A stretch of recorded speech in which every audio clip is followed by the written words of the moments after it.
আলাইকুম, সবাইকে জানাচ্ছি শুভ সকাল। আশা করছি তোমরা যে যেখান থেকে আমার আজকের ব্লগটা দেখছো তোমরা তোমাদের পরিবারের সবাইকে নিয়ে ভালো আছো, সুস্থ আছো। আলহামদুলিল্লাহ আমরাও ভালো আছি। আজকে তোমাদের সঙ্গে একটা ডেইলি ব্লগ শেয়ার করতে চলেছি। তো it's not গনা be a home day blog. আজকে লাঞ্চের জন্য আমাদের বাইরে যাওয়ার প্ল্যান আছে, সেই জন্য আজকে সকালে একটু তাড়াতাড়ি ঘুম থেকে উঠেছি। ইউজুয়ালি উইকেন্ডে কিন্তু আমার এতটা তাড়াতাড়ি ওঠা হয় না ঘুম থেকে। ঘুমের ব্যাপারে বরাবরই আমি একটু লেজি টাইপের। যেদিন আমি জানি যে আজকে আমার উইকেন্ড, আমার কোনো প্ল্যান নেই সকালবেলা, সেদিন সকালে কোনো মতেই আমার ঘুম ভাঙবে না। আজকে যেহেতু প্ল্যান আছে এই জন্য আজকে সকালবেলা ঘুম থেকে উঠেই পড়তে বসেছি। 1.5 আওয়ারের একটা স্টাডি সেশন কমপ্লিট করে এবার আমি এসেছি ব্রেকফাস্ট করার জন্য। কিচেনে এসে দেখি চাটা অলরেডি হয়ে গিয়েছে আলহামদুলিল্লাহ। সকাল সকাল যখন চুলায় পাতিল ভর্তি চা দেখতে পাই তখন মনের মধ্যে একটা অন্যরকম ভালো লাগা কাজ করে।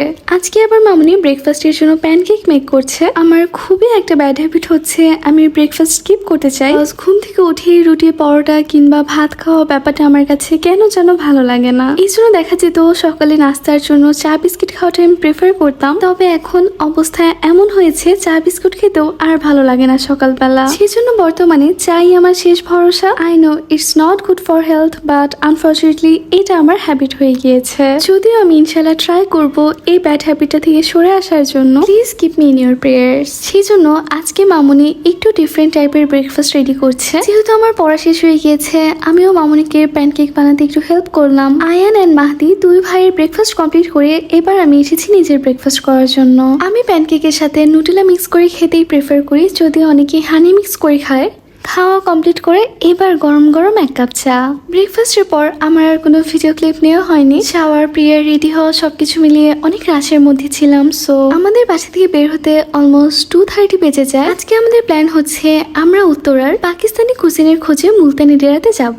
গতকালকে সন্ধ্যাবেলা একটা রিলস দেখে আসলে আমরা হুট করে এখানে আসার প্ল্যান করেছি আজকে, বাট এট লাস্ট আমরা পাকিস্তানি ফুড খেতে পারি কিনা সেটা তোমরা জানতে পারবে ব্লগের একদম শেষে গিয়ে। ফেসবুকে একজন কন্টেন্ট রিভিউ দেখি আমরা আজকে এখানে আসার প্ল্যান করেছি।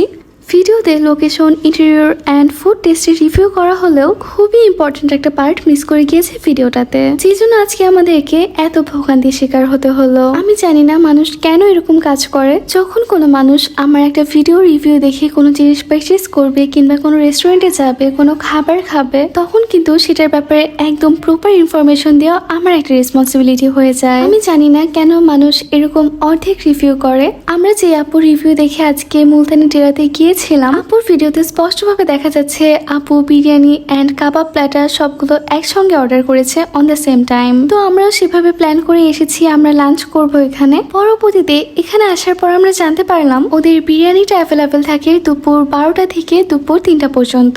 যেহেতু আমরা রেস্টুরেন্টে 3:10 এসে পৌঁছেছি, এই জন্য ওদের পক্ষে কোনোভাবেই পসিবল না আমাদেরকে বিরিয়ানি সার্ভ করা।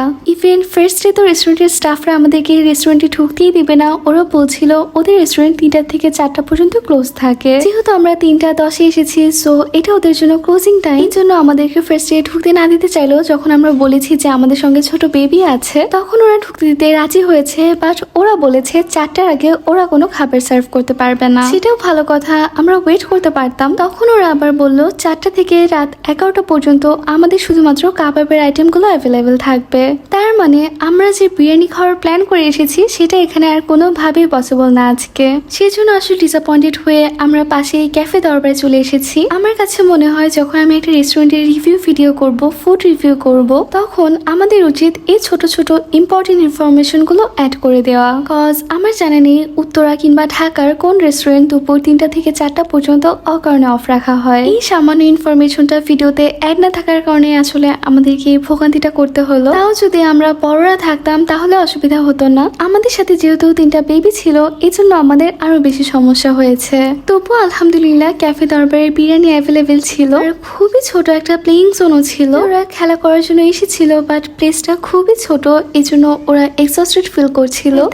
আসলে ওদের এখানে খেলা পসিবল হয়নি। ওদের সিটিং অ্যারেঞ্জমেন্টটা আমাদের কাছে ভালো লেগেছে।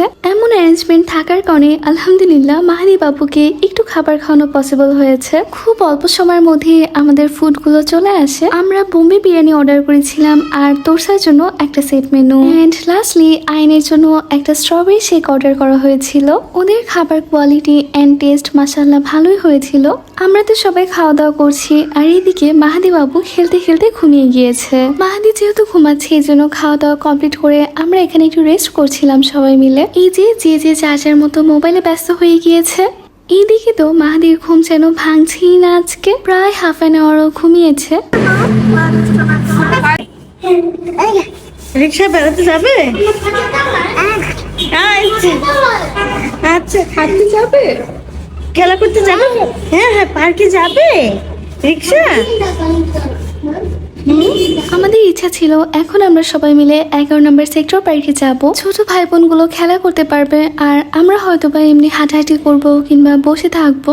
এন্ড আমাদের প্ল্যান অনুযায়ী আমরা চলেও আসি সেক্টর পার্কে। স্যাটারডে অনেক মানুষের ভিড় ছিল এন্ড গরমের কথা তো না বললেই না। তখন সবাই বললো যে এত গরমের মধ্যে বাবুগুলো খেলা করলে ওরা অসুস্থ হয়ে যাবে, চলো আমরা মুলতানি ডেরাতে ব্যাক করি। যেহেতু আজকে আমাদের প্ল্যানের মেইন পার্টি ছিল মুলতানি ডেরা, বিরিয়ানিটা মিস হয়ে গেল, চলো আমরা কাবাবটা টেস্ট করে যাই। সেরকম প্ল্যান অনুযায়ী আমরা রওনা করে ফেলেছি। লিটারেলি পার্কে গিয়ে আমরা 1 মিনিটও দাঁড়াতে পারিনি, এত গরম ছিল। সেক্টর 11 জ্যামজটের কথা কি আর বলবো নতুন করে। মাঝে মধ্যে ভাবি সেক্টর 11 যেহেতু হ্যাপেনিং এরিয়া, আমরা হয়তোবা এইদিকে মুভ করে যাব, কিন্তু এইদিকে রোডে এত জ্যাম এগুলো দেখে আসলে আর মুভ করার সাহস হয় না। আমার কাছে তো মনে হয় আমাদের সেক্টরই একদম বেস্ট, খুবই peaceful and calm area for living.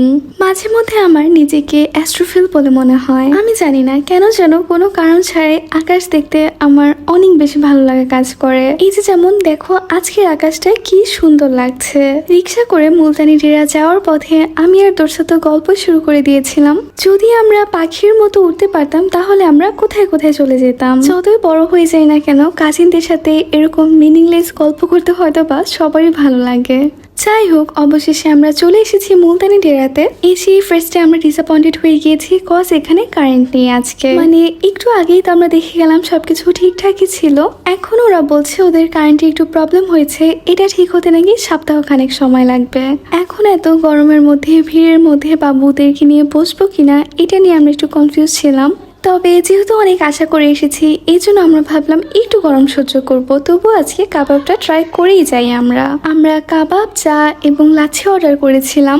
তোমাদের সুবিধার্থে আমি মেনুটা দেখিয়ে দিচ্ছি তোমাদেরকে, যেন তোমরা কখনো পরবর্তীতে আসতে চাইলে কোনো রকম সমস্যার সম্মুখীন না হতে হয় তোমাদেরকে। তো যাই হোক, আমরা তো খাবারগুলো অর্ডার করে প্রায় 10-15 মিনিটের মতো ওয়েটও করছিলাম। এরই মাঝে একজন ওয়েটার এসে বললো কারেন্টের স্বল্পতার কারণে ওরা আমাদের ফুডগুলো রেডি করতে পারবে না। এটা শুনে কি যে মন খারাপ লাগছিল তখন। এই জন্য আসলে আমরা বলি যে আমরা হাজার প্ল্যান করতে পারি, তবে হবে তো সেটাই যেটা কিনা মহান আল্লাহ রাব্বুল আলামিন চান। হয়তো বা আজকে আমাদের এই খাবারগুলো রিজিকেই ছিল না, এই জন্য বারবার চেষ্টা করেও আমরা আজকে আর এখানে ফুড টেস্ট করতে পারলাম না। তবে জীবনে কোনো অবস্থাতেই কোনো কিছু নিয়ে আফসোস রাখা যাবে না। যা ঘুরতে পেরেছি, খেয়েছি, সবকিছুর জন্য আলহামদুলিল্লাহ।